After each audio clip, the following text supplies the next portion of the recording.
Hey everyone, I'm International Hannah, and right now I am in Accra, Ghana at a beautiful rooftop bar and lounge called Cloud9. Located right here in Osu, we are going to talk to the owner today, who is a Black American that moved to Ghana to pursue business. And guess what? I know a lot of you watching are interested in doing the same. And guess what? I have the keys to do it. We're gonna interview him. We're gonna find out what are the steps that are needed to come to the continent and pursue business so that all of us can get more acquainted with Africa. So stay with us. We have a great interview coming up, and let's take a look at what he has to say.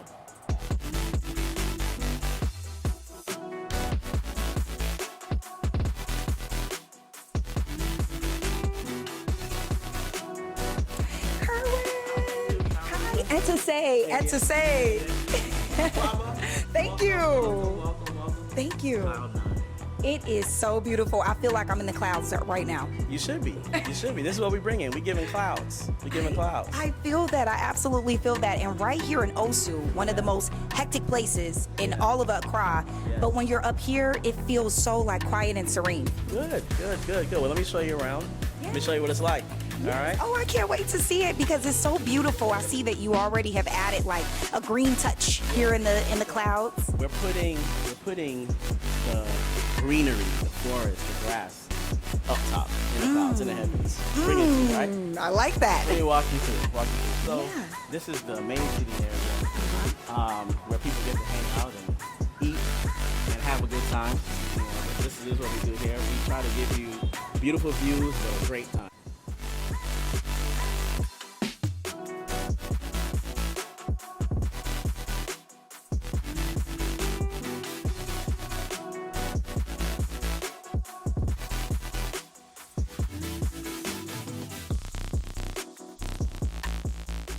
Hey everyone, I am right here in Accra, Ghana, on Cloud9 and in Cloud9, literally. It's a beautiful rooftop right here in Osu. I'm sitting here with the owner. Okay, he goes by the name of K Rich. Well, that's his nickname. I'm gonna let him introduce himself. But he is the owner of Cloud9, Kerwin Richards. I am so happy to be here. Thank you for having me. Welcome to Cloud9. Thank How you you. feeling today? Good? I'm feeling on Cloud9 up here. We're getting a beautiful breeze, y'all. We are right here in Osu. It is nothing like it. We're looking over the city of Accra. We're seeing all of it, the nitty gritty, but the beautiful, the amazing mixture. That's right. We got a garden on the rooftop, right? We're bringing vibes. That's what we're doing all day at Cloud9 every day. So we start with beautiful food, and we end with nightlife party, and we couldn't do it in a better place, Osu. And that's exactly what it is. We are talking about our garden on the rooftop. This place is so beautiful. It's such a great concept. It's an amazing name. And you all know in the States, we love a good rooftop. We love to be at a good rooftop bar, good rooftop lounge. And so Kerwin is actually bringing those vibes right here in Accra, Ghana. And a lot of people wouldn't expect that. You know, people think of Ghana and they don't think about beautiful contemporary rooftops. Right. So tell me more about what made you start this amazing rooftop opportunity, Cloud9? Yeah, so it's a long story. I'll make it shorter. I actually came here in 2019, and I came here to start a school in Elmina. So that's why I got here in the first place. School around arts, right? So supporting youth in the arts. That was what I came here to do. And a few business partners of mine. So we started that in Elmina, and then it was 2019. I hadn't come here, right? I actually was from the U.S. sending funding and that kind of thing. So I wanted to come visit. 2020, I couldn't because COVID, right? So everything was shut down. So 2021, I decided I would come and pay a visit. The goal was to stay here for 2 weeks and then go back. But like I found out happens to a lot of people, I got here for 2 weeks, and 2 weeks turned to 2 months, and 2 months turned to 2 years, and here we are. And here we are, and I'm over here laughing because this is a real thing, guys. It is extending your trip in Ghana.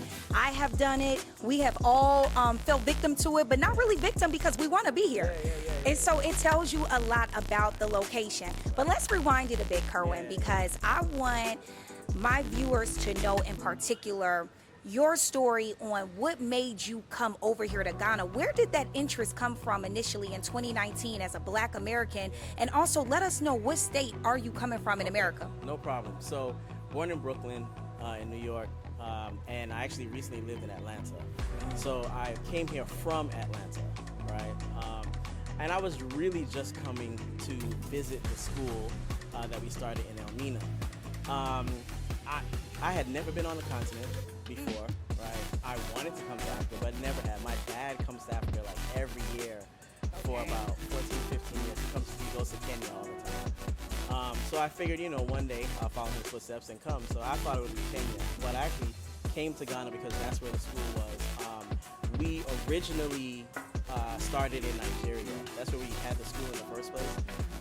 And then decided to come to visit. My business partner, she came here to visit to learn some new things. She called me and said she's never going back to Nigeria.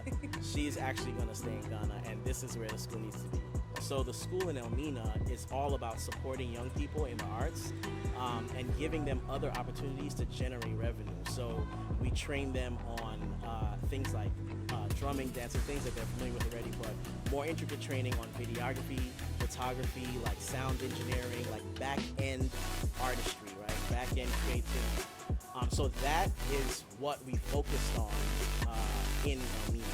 And just for the people who don't know, Elmina is actually in Cape Coast. So it's an area in Ghana. It's about 4 to 5 hours away from Accra, Cape Coast. This is where the Elmina Slave Castle is. You may have heard of it before. And it's a very beautiful coastal area in Ghana. So that is a great place to even establish business as well.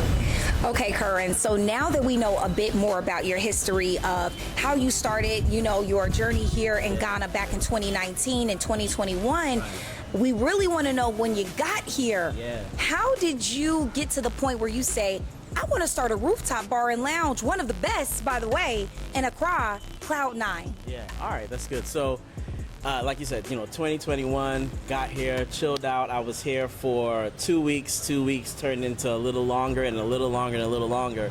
The whole time at San Marino Hotel, the rooftop manager, they have a rooftop there at San Marino, and the manager of the rooftop, you know, he had a drink on the menu called Cloud9. And so we would, and he's actually here now, right? So he was there, we were talking. His long-term dream is to run a nightclub. I had also run nightclubs in Atlanta. And so while he was helping me actually meet people for the tech space, meet people in the health industry, he was helping me do these other things, so he's well connected. And meanwhile, every night, you know, over the course of 3 months, we'd be drinking his drink called Cloud9 and, you know, just having conversation. And an opportunity came up to open up a lounge. Wow. So he asked me if I knew anyone in my network that could do that. And I was like, a lounge? Tell me more, you know, tell me more about it. And he did. And so then I said I would jump on it, you know, jump on the opportunity. And I started Cloud9 actually somewhere else first. Wow. Yeah, and then it had to end that, close that down. So that, you know, was another opportunity. These are all the learning curves. Lost a lot of money in that deal. Wow. So it didn't start here, and I think that's a really good message for the people is Cloud9 actually started somewhere smaller, lower scale. But now, look at where we at. We in the clouds, and we also have a water view that you all can't see from there, but we literally have a water view of the Atlantic right here. So it grew in its elevation. And so when you decided to start Cloud9, was this all in the same year of 2021, or at this point, is it 2022 now? Right, so I initially started the testing Cloud9 at the end of 2021, some ideas, but that ended up, you know, going away. And then 2022, I tried some more, and I actually tried to launch it as a nightclub, and then went through, I mean, look, doing this stuff in Osu is a lot different from Atlanta, right? It's just a whole different vibe. I didn't even know the beauty of being in this location. I had no idea, like being in Osu on Oxford Street. I mean, I did some research, but a lot of the data that I found online was outdated. Wow. And so, you know, wanting to understand like what the median income was, wanting to understand the population, like the numbers, what I could go after, what I could expect, targets, and I couldn't really get that information current. Online. Right, yeah. So. And that tells you a lot. If you cannot get that type of data current online, it tells you how much more you need to be here. Yeah. You actually have to come to the continent if you have a business idea to figure it out, because the data isn't quite there yet online. It's not there. So like the best research was fun, right? It was actually joining the nightlife, right? Yes. So, okay, bet. So then I don't have it online, great. I'll go around and check out some spots. Man, Osu has it, Osu has it. So once I realized that, I figured, this was a dope spot to be. And there's nothing like coming to Africa where the challenges that you're facing are different, but there's a sense of, let me tell you, I'll say it this way. When I got here, and I walked outside of my hotel room and I felt the culture, what happened to me is like I had a sense of freedom that I had never experienced before. We have these drinks here with us now, and really to just go hand in hand with what you were saying about feeling free. Because I know this cocktail is about to make me real free in a minute. I got a little extra shot with it. But that is a beautiful way of putting it, because when I'm in Africa, I feel the same way. I feel a sense of freedom. I feel a sense of like I'm at home. It's black people everywhere, and I feel a sense of opportunity because this is still a developing country, and so there are so many things that are not here yet that we can say, you know what, let me bring that to the table. So when you got with a few partners and decided on Cloud9 and you saw it come to life here at this rooftop, do you feel like you would have been able to accomplish something like this in the States in the same period time frame? Absolutely not. Ghana just has your dollar stretches further here, right? You can do 3 things here that you can only do 1 in the States, right? So that's just a basic reality, and so for that reason alone, things would have moved much slower. So Kerwin, for the people who want to know about moving to Ghana, and they want to actually take that risk, right? Because it's a risk. You're leaving, you're going 10 hours away.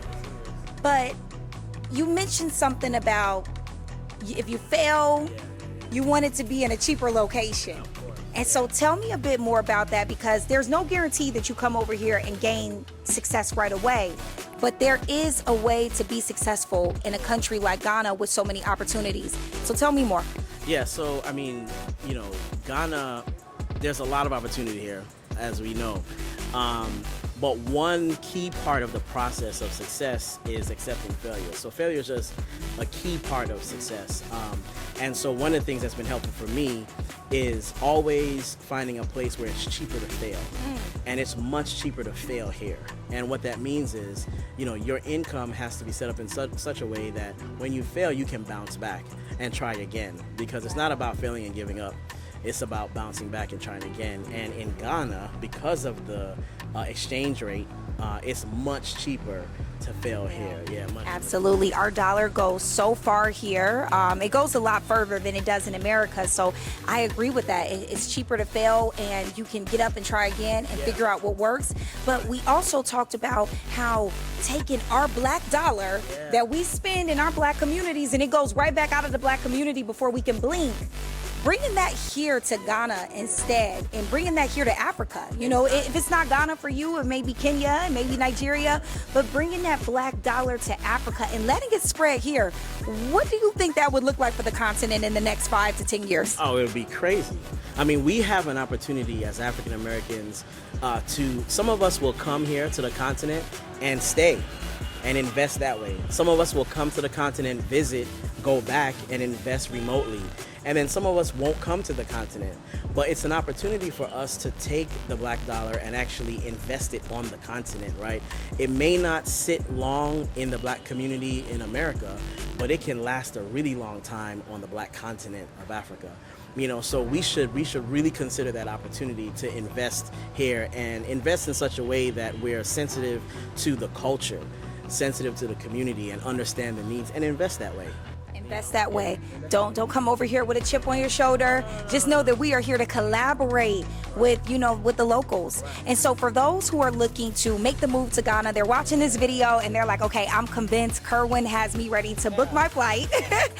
What are some of the jobs that they can, create over here? Because we know that we wouldn't really recommend people to come over here and work for someone because the minimum wage and things are a lot different in Ghana than there are in the States. But for people who are business minded, they want to come over here and do something. What are some suggestions that you have? Well, the first thing is that, Ghana, which was beautiful to me, Ghana is a country where the majority of people are actually entrepreneurs. Right? I mean, from the lady that's walking on the street with, selling food, the guy, everyone is selling something, and that's their own business, right? They're entrepreneurs. There's lots of food shops on the streets, and so the entrepreneurial spirit is here, and then the culture and the community supports entrepreneurs. So that's the first thing. So really coming over with your passions, that's what you're connected to that you can really do, but looking for opportunities to be in a position of ownership, right? I mean, the biggest thing that you can do here, there's lots of industries, right? But looking at things that we understand in the West, I'll give you one example. The entertainment community, in terms of music entertainment, is controlled by the Jewish community in America, right? Why? I mean, that's not a newsflash. That's widely known, right? Financially. So they own the industry. We provide the content. Africa is an opportunity where we could actually be part of the ownership of the industry. That's huge by itself, right? And then the African, the local communities who provides the content, and we can also embrace them as part of the ownership. That's a unique opportunity for us, and we can do it in such a way where we are sensitive to the creatives, right? Where it's more about the message and the people than it is about the actual dollar and those kinds of things, right? So the things that we know have hurt us in America, we can do them here. Sports entertainment is another space, right? Acting, and I mean, there's so many areas where we have opportunities to own the industry. And I think what makes it so special about us coming over as African Americans or Black Americans, whatever you address yourself as, is we are bridging that gap. We can bridge the gap between America and Africa and bring a new sense of life. We can bring a new sense of lenses because we've seen so much in America, and we can take our take from there and we bring it here and we combine the two and we make magic. We absolutely make magic. Be the bridge. That's our unique advantage and opportunity here. Is to be the bridge. Be the bridge between the West and what's happening here on the continent. So Absolutely, Kerwin. This has been amazing, and I see now we have all of this food on the table, guys. It is time for us to eat. I'm about to eat some lamb chops. We've got some lamb. Kerwin, if you just want to let the people know real quick, what is this here? Because we are at Cloud9, and this is a part of their menu and their drink menu. So just tell us what's on the table. Yeah. So right here we have the lamb. This is something that it doesn't sit long. It vanishes quickly off the menu. We have a chili ginger chicken that it disappears quickly, right? These are some of the favorites. This is our bao bun burger. It's also one of the favorites. We have spent a lot of time actually selecting the bun, right, the right bun. So we have done that. But these are some of the favorites here. We have a lot of others. Our Cloud9 fried rice is one of our hits, and our wings is also one of our hits. Yeah, so. I'm excited. Well, Kerwin, this has been a great interview. I'm so happy that the people get to know a little bit more about you and your background from Brooklyn in Atlanta to Ghana, from Chicago to Ghana, and we're about to eat. I'll catch you guys on the next episode.